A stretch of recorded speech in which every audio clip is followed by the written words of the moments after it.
Good morning, everybody. Here we have our two Mangalitsa pigs. They are like a year and a half old. Ready to be butchered. They're ready to be butchered a while ago. We just ripped out all of the tomatoes out of the garden.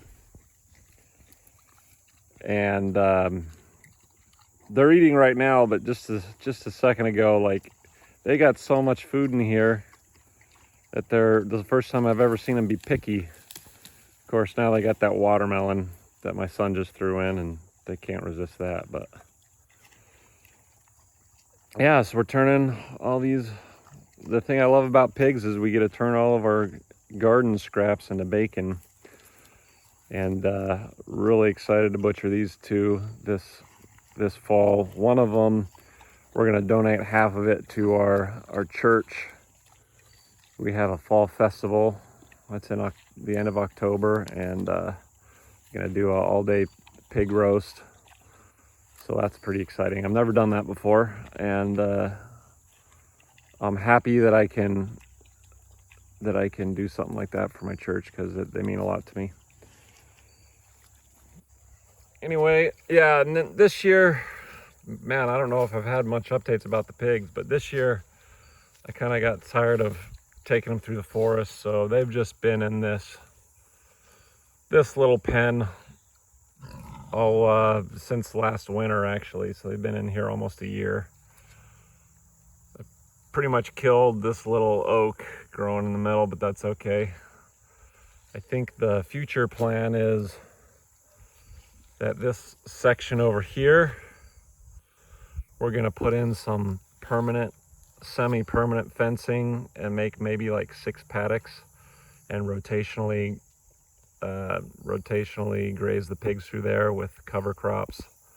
We're gonna thin out the trees more so it's opened up so more crops can grow. There's just a ton of cedars right there. But like, we don't quite like having the stationary pen because it kind of gets a little disgusting. We've dumped a ton of grass clippings on here. We've dumped a ton of wood chips on here to kind of keep it from getting too gross. But I also kind of don't really like moving through the forest. You know, we'll move them through this whole forest, through that whole forest, and then across the way over there. It's just kind of a lot of work.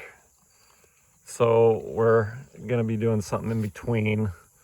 So about from here over to there. I think that will hopefully be enough to supplement. You know, we're not gonna be able to feed the pigs completely off the land, but you know, throw some cover crop down, plant some, you know, watermelons and pumpkins around the edges, and other food that we can just throw to the pigs around the edges. And hopefully that'll keep our food bill down quite a lot for these pigs. So anyway, that's the little pig update.